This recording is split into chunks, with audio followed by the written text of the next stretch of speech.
Devocional com o Salmo 105. O Salmo 105 é um cântico de louvor que celebra a fidelidade de Deus à sua aliança com o povo de Israel.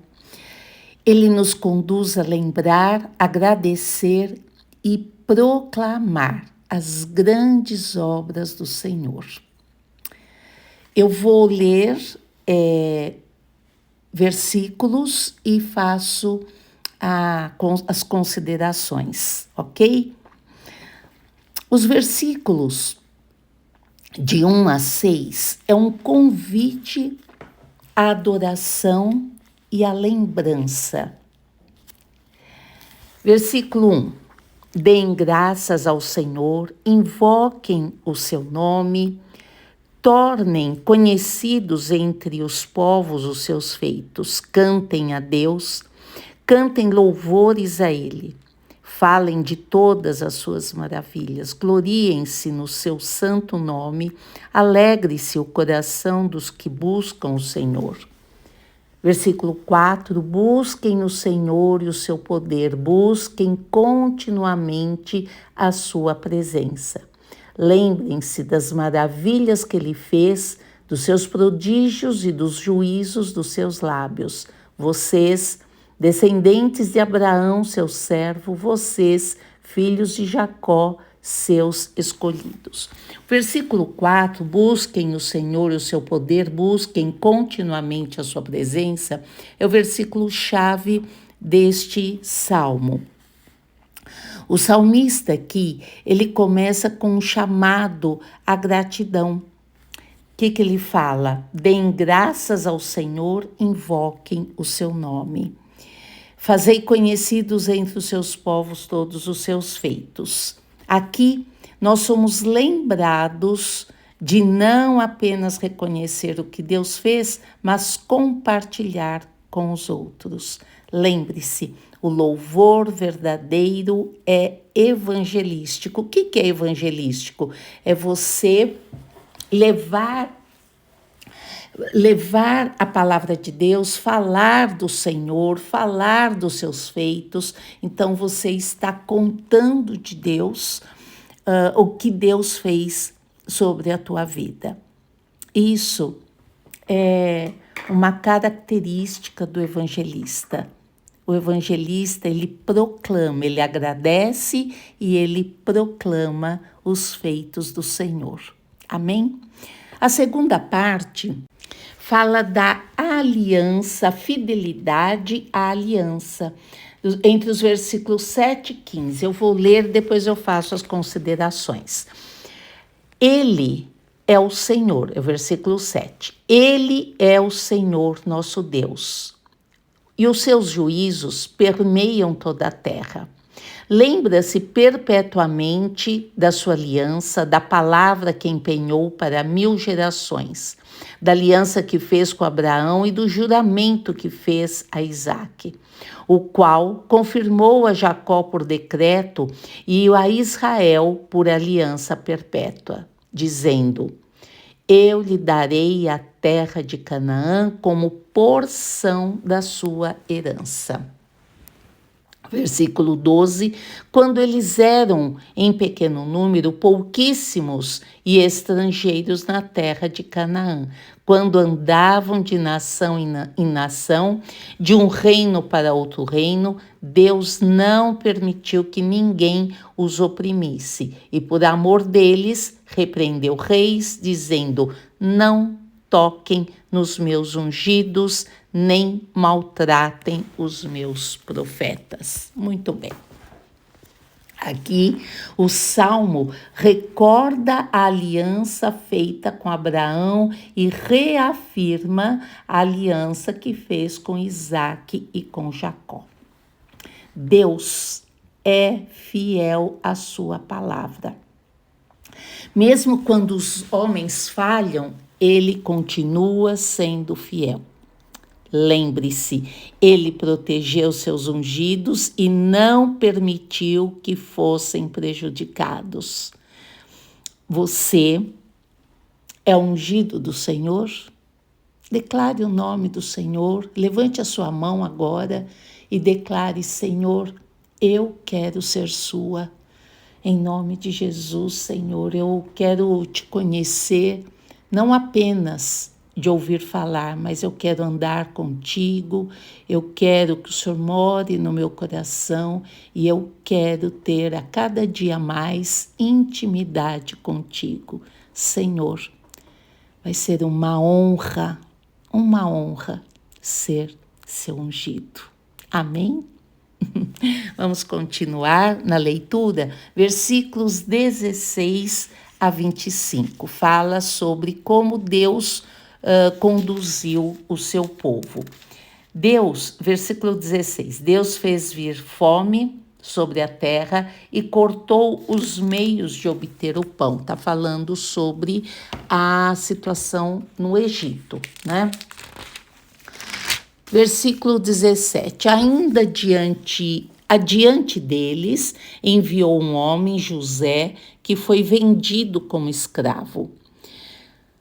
Apertaram os seus pés com correntes e puseram uma coleira de ferro no seu pescoço até cumprir-se a profecia a respeito dele. Está falando sobre a prisão de José, né? E tê-lo provado a palavra do Senhor. O rei mandou soltá-lo, o dominador dos povos o pôs em liberdade. Constituiu-se senhor de sua casa e administrador de tudo o que possuía, para, como bem quisesse, sujeitar os seus príncipes e ensinar a sabedoria aos seus anciãos. Então, Israel entrou no Egito e Jacó peregrinou na terra de Cã. Deus fez sobremodo fecundo o seu povo e o tornou mais forte do que os seus opressores. Mudou o coração dos egípcios para que odiassem o seu povo e usassem de astúcia para com os seus servos. Até aí. Muito bem. Aqui fala da situação do Egito. Deus envia José ao Egito antes da fome, transformando a adversidade em propósito. Lembre-se disso. Às vezes, o caminho da promessa passa pelo sofrimento. Eu vou repetir. Às vezes, o caminho da promessa passa pelo sofrimento, mas tudo é preparação. Tudo. Deus está trabalhando nos bastidores quando parece que nada está acontecendo. O quarto momento, a libertação do Egito e milagres no deserto. Eu vou ler dos versículos 26 a 41. Deus lhes enviou Moisés, seu servo, e Arão, a quem havia escolhido, por meio dos quais fez entre eles os seus sinais e maravilhas na terra de Cã. Enviou trevas e tudo escureceu. E Moisés e Arão não foram rebeldes à sua palavra. Transformou-lhes as águas em sangue e assim lhes fez morrer os peixes. A terra deles produziu rãs em abundância, até nos aposentos dos reis. Aqui está falando sobre as 10 pragas do Egito. Deus falou e vieram nuvens de moscas e piolhos em toda a terra do Egito. Por chuva deu-lhes granizo e fogo chamejante naquela terra. Devastou-lhes os vinhedos e os figueirais e quebrou as árvores da terra deles. Ele falou e vieram gafanhotos e lagartas sem conta que devoraram toda a vegetação do país e comeram o fruto dos seus campos. Também feriu de morte todos os primogênitos da terra deles, as primícias do seu vigor.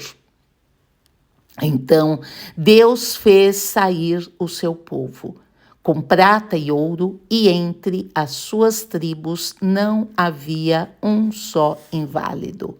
O Egito se alegrou quando eles saíram, porque lhe lhe tinham infundido terror. Deus estendeu uma nuvem que lhe servisse de toldo e um fogo para os iluminar de noite. Pediram e Deus fez vir codornizes e os saciou com pão do céu.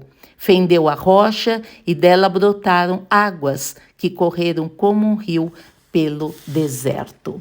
Aqui, com Moisés e Arão, o Senhor liberta o seu povo com sinais e prodígios. Ele cuida do seu povo com nuvem, fogo, maná e água da rocha. Lembre-se, o mesmo Deus do Êxodo é o mesmo Deus que caminha conosco hoje no nosso deserto. No deserto, não vou falar do nosso deserto, mas do deserto de hoje, porque nós não temos deserto. Se nós caminhamos por algum deserto, ele não é nosso. Nós caminhamos, entramos e saímos porque Deus é conosco. Amém? Lembre-se disso. O mesmo Deus de Êxodo é o mesmo Deus que caminha conosco hoje, em nome de Jesus. O final, a conclusão dos versículos 42 a 45, tudo por causa da aliança. Versículo 42, porque estava lembrando da sua santa palavra e de Abraão, seu servo. Ele conduziu o seu povo com alegria e com júbilo os seus escolhidos. Deu-lhes as terras das nações e eles se apossaram do fruto e do trabalho dos povos, para que lhe guardassem os preceitos e lhe observassem as leis. Aleluia, aleluia, aleluia. Aqui, porque ele se lembrou de sua santa palavra e de Abraão, o seu servo. Deus age não por nossos méritos, não porque somos bonzinhos, não porque somos demais, mas por causa da sua fidelidade. Lembre-se, somos parte da história da redenção, herdeiros da promessa por meio de Jesus Cristo. O que significa isso? Que esta aliança que o Senhor tinha com o seu povo no Antigo Testamento, hoje somos herdeiros dessa promessa por meio de Jesus Cristo. Então, todo aquele que levanta a sua mão a Jesus Cristo, derramando sobre ele a necessidade de querê-lo, que ele faça parte da sua vida, que ele seja o primeiro, que ele seja o único Deus da tua vida, você vai receber, nós receberemos a graça, a promessa, a fidelidade, a aliança dele, do Senhor, o Criador, através de Jesus Cristo. Foi por esse motivo que foi derramado aquele sangue na cruz. Amém? Que o Senhor nosso Deus alcance os nossos corações. Alcance os nossos corações. Ele é fiel desde o princípio e a aliança dele permanece de geração em geração. Que o Senhor nos ajude a lembrar das tuas maravilhas, que jamais esqueçamos que Ele é o Deus que transforma o mal e o bem. Amém? Que o Senhor alcance o nosso país, de norte a sul, de leste a oeste, que Ele derrame sobre o Brasil a graça, que sejamos livres de toda idolatria, de toda corrupção, de toda opressão, de todas as mentiras. Que Ele derrame sobre nós a sua graça, em nome de Jesus. Amém e graças a Deus. Curta, comente, compartilhe com alguém que mora no seu coração. Um bom dia com muita alegria.